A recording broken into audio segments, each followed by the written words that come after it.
Welcome to the Joyage Kingdom. In today's video, I'm going to be talking about why it makes sense for a brand to sponsor this YouTube channel long-term, for a long-term sponsorship. It makes the most sense out of almost all the NFT YouTubers out there. It's time. It's time brands start getting into the NFT space. It's time you start partnering with channels like mine, and I'm going to tell you exactly why in this video. If you're me, follow me on Twitter. If you're not in my Discord, down below in the description. If you haven't liked the video, if you haven't subscribed to the channel, if you haven't done all the things, go ahead and do that. I'll give you a second.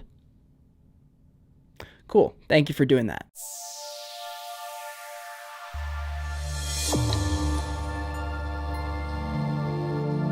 If you are a brand and you want to get in contact with me, just email me at joyageofficial@gmail.com. So, why should a brand partner up with this YouTube channel? We only have 10,000 subscribers. What's the point? You don't have 20,000 views every single day. Well, I'll tell you why. I'm making daily uploads. Well, actually, it's not technically daily. It's like multiple times a day. It's typically 2 to 3 videos a day. Seriously, 2 to 3 YouTube videos a day. I'm posting very unique content that's not really being replicated across many different YouTube accounts. A lot of them are doing shilly promotional content. I don't do any promotional content really. I do reviews that are commissions. That's the only paid videos that I do. I do a lot of strategy videos, a lot of NFT market updates, and I also do a lot of podcasts. And so what that means is I talk to a lot of people, a lot of different varieties of people.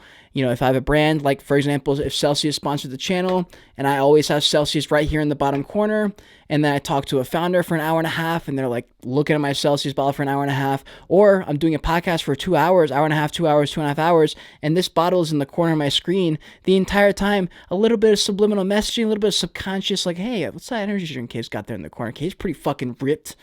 I should get into that. And so that's where I've kind of I've set the groundwork for a brand to come in, right? And I've also made the decision not to do a bunch of shilly annoying content where I'm being paid and I'm lying about it.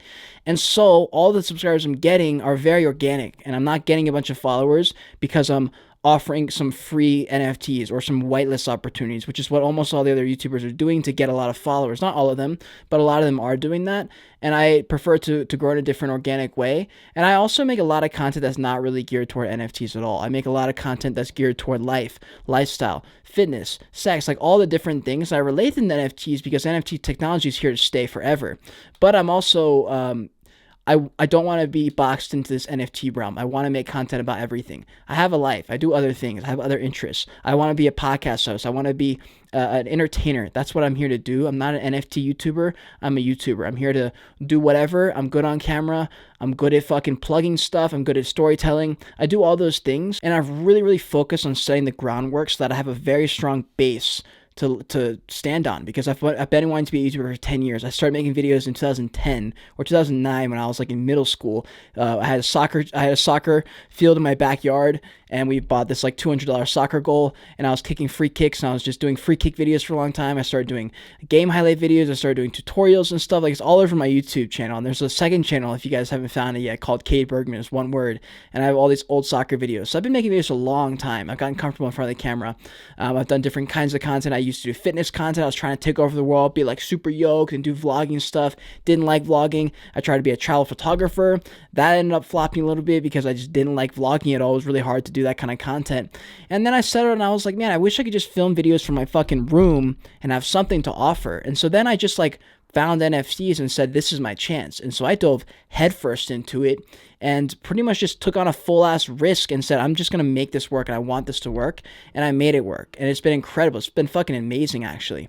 And to fill a niche and to bring value in a way that hasn't been brought before was a first for me. I've never done it right on YouTube. I've always been last. And so, you know, I never catch the algorithm, because you can't catch the algorithm unless you're going to bring value of some kind. So for me to finally find it and then have 10 years now of experience behind my belt of me posting content, people not seeing it, I'm very used to that.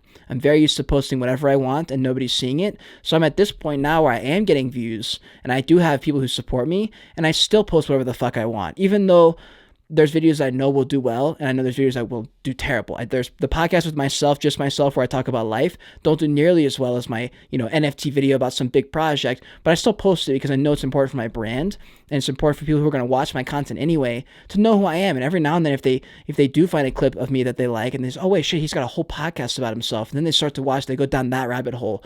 I've watched a lot of Gary Vee, and I've taken a lot of the things that he says, and I've implemented them, and they work, and they're going to work, and I'm going to be here for a very long time. I'm going to be here year. I'm going to outlast every other NFT YouTuber. I'm going to outlast every single other YouTuber in any other genre.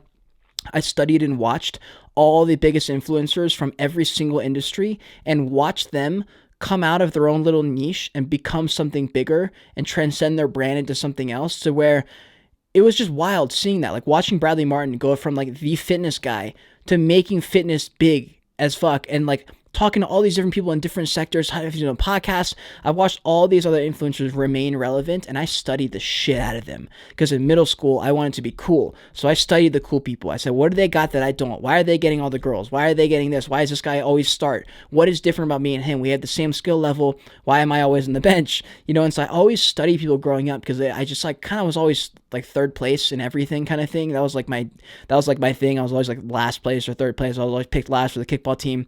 And so I've always studied people my whole life. And I'm finally at a point where I'm almost 24 years old, where I'm like, all right, I kind of got this shit. Like I figured it all out. I can just kind of implement these things now, and they work because I studied and I did the work.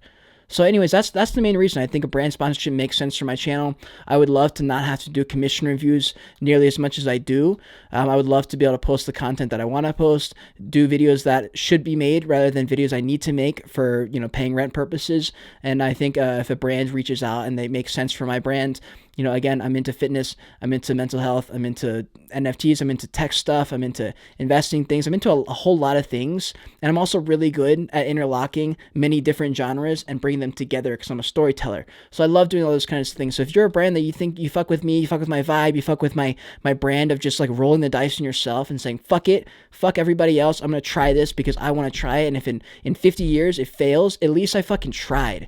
And that all came from Gary Vee and Tom Billieu and all these people who kept saying for months, yo, do that fucking thing. Just try it. Because if it fails, at least at least you tried it, But if you're going to try it at all, go all in.